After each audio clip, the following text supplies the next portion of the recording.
Tales by Moonlight, Reloaded, powered by Storytellers Orbit Limited. The Antidote, Episode 2. Charlie was there when the child was born. As the women handed him the boy wrapped in cocoyam leaves, his face twisted into a frown. With the child in his left palm, he pulled over the curtains of the shrine. He needed to verify what his eyes had seen. There it was, the healer's ring, right on the baby's lower back. It was the shape of a starfish, appearing only once in 100 years.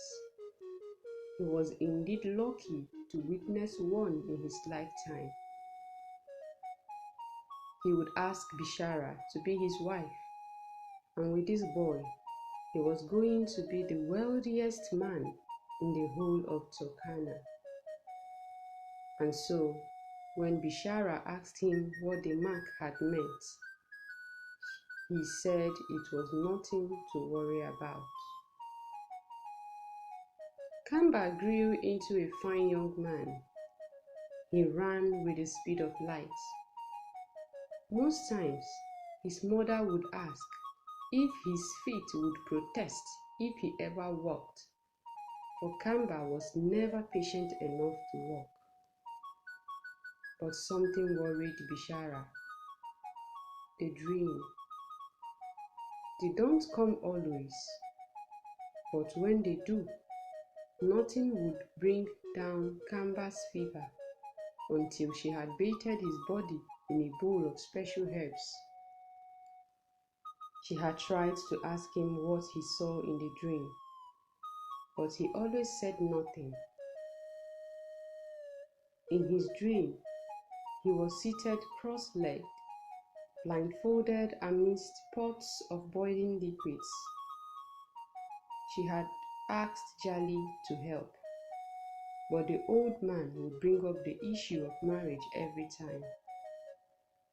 On days like this, she wondered if her beauty was a curse. One morning, Jali woke up to see 3 palace guards at his door. "I hope my lord the king is well," he inquired. "The king is ill. A strange ailment has confined him to his chambers. He can barely walk," one of the guards explained. Jali excused himself. When he returned, he asked the guards to lead the way. True to the guards' words, the king was lying on his back. Jali caught the stench in the air and hurried to the king's side. A huge boil sat on his groin, from which a thick brown fluid oozed out.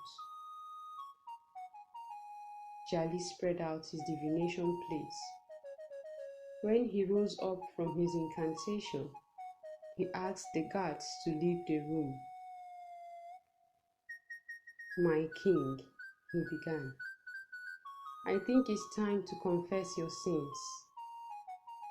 "What sins, Jali? My heart bear no evil." "Your heart, along with that between your legs, have brought these upon you," Jali maintained. "What do you mean?" "Bishara's son has the cure to your ailment, or do I say your son?" The king was quiet. "How did you know?" "I am Jali. My eyes see everything." "Well, fetch the boy then. I hate this bed." Jali laughed a throaty laugh. "The boy does not know of his powers. He will have to learn how to use it.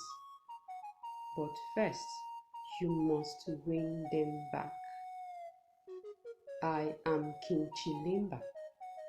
I do not beg, never had, never will. The king sent for the guards, giving them strict orders to fetch Bishara and her son at any cost. The guards arrived at the hut and met Bishara.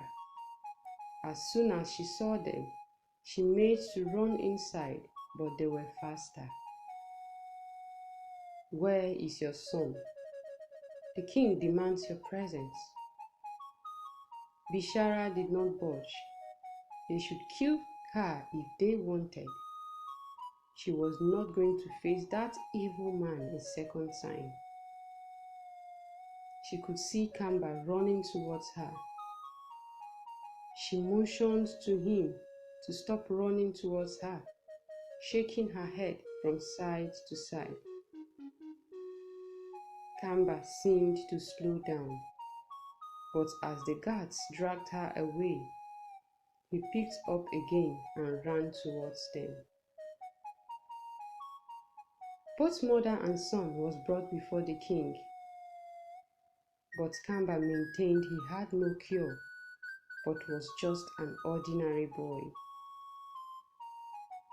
Jali gave up after the fifth attempt to cast the sleeping spell on him, for it was only when he slept that the healing process could begin. Maybe that scar was just an ordinary scar. Maybe he was mistaken.